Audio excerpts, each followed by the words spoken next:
I've been thinking about why my English still feels stuck sometimes, and I realized it's not that I don't know enough vocabulary. It's that I hesitate too much before I speak, and by the time I decide how to say something, the moment has already passed. That hesitation is completely normal, especially if your brain is still translating instead of thinking directly in English, because fluency isn't about knowing words.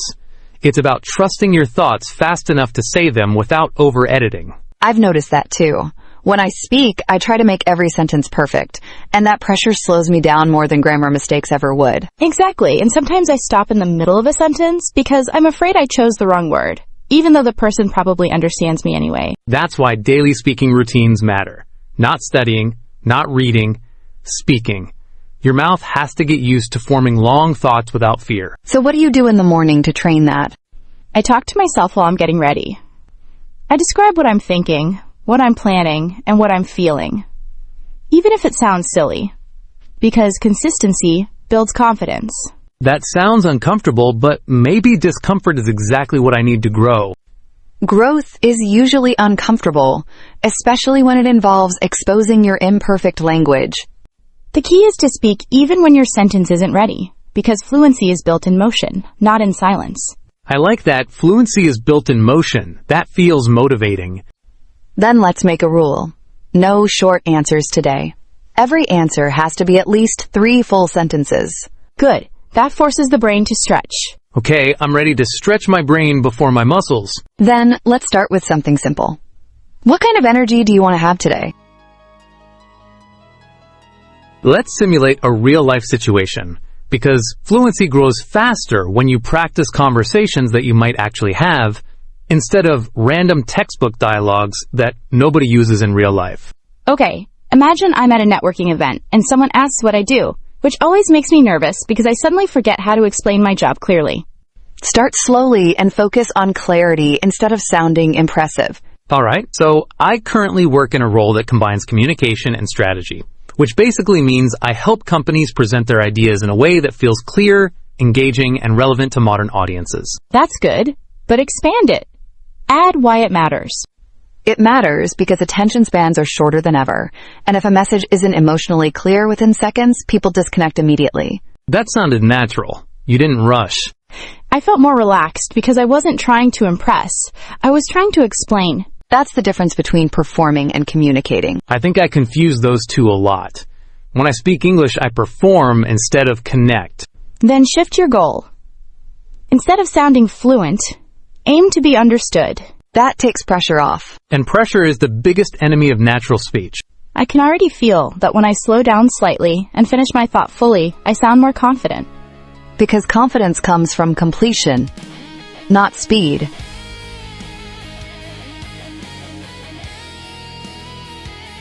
If you could design the perfect daily speaking routine for yourself, what would it include and why?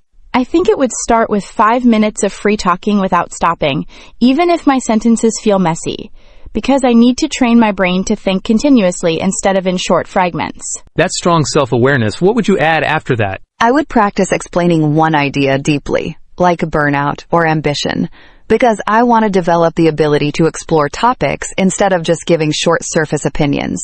That's how advanced speakers think. They explore, they compare, they reflect. I also think recording myself could help, even though I hate hearing my voice, because avoiding discomfort won't improve anything. Recording is powerful because it shows you that you sound better than you think. I realize now that my biggest problem isn't grammar. It's fear of making visible mistakes. When you say it like that, it feels less scary. Fluency isn't about perfection. It's about momentum. That word keeps coming back. Momentum. Because once you start speaking consistently, your brain adapts faster than you expect. I feel more hopeful now than I did this morning. That's what daily practice does. It builds evidence that you're improving.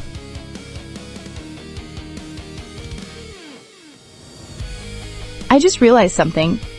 Earlier today, I would have answered most questions with short, safe sentences. But now I feel more comfortable expanding my thoughts without panicking halfway through. That's because repetition reduces fear, and fear is what blocks natural flow more than vocabulary ever will. Fluency is psychological as much as it is linguistic. I think I expected improvement to feel dramatic, but it actually feels subtle, Like my brain is just slightly less resistant. That's exactly how real progress feels. Quiet, steady, and noticeable, only when you compare yourself to yesterday. So the secret isn't talent. No, it's daily exposure. And consistency. And speaking even when you feel unsure. I think I can finally accept that fluency is a process, not a performance. That sentence alone shows growth. Tomorrow morning, I'm starting with 5 minutes of non-stop talking, even if it feels awkward. Good. Awkward is the training phase. And one day, it won't feel awkward anymore. Exactly. It will just feel natural.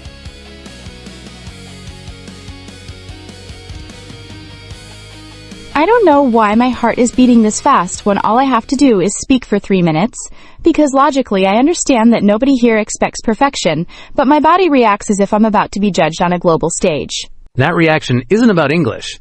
It's about visibility. The moment you stand up and speak publicly, your brain interprets it as social risk, even if the actual risk is almost zero. Your nervous system doesn't differentiate between embarrassment and danger very well, so it prepares you for survival instead of expression. That makes sense. But it's frustrating because I know I'm capable of forming long thoughts in private, yet the second I imagine people analyzing my grammar, everything collapses. That collapse happens because you switch from communicating to monitoring yourself. And self-monitoring interrupts natural flow. So how do I stop monitoring myself when I'm aware that people are listening carefully? Shift your focus outward. Instead of thinking, how do I sound? Ask yourself, is my idea clear? Clarity is more important than elegance. I like that, but I still feel that pressure to prove that I'm advanced enough. Advanced speakers don't prove, they express. The need to prove creates tension in your voice. I guess I've been trying to earn the right to speak fluently instead of just speaking. You don't earn fluency through perfection. You earn it through repetition. I'm afraid I'll freeze halfway through my sentence. Then pause and continue. Pausing is not failure. It's rhythm. I've never thought of pauses as rhythm before. They are. Silence is part of fluent speech.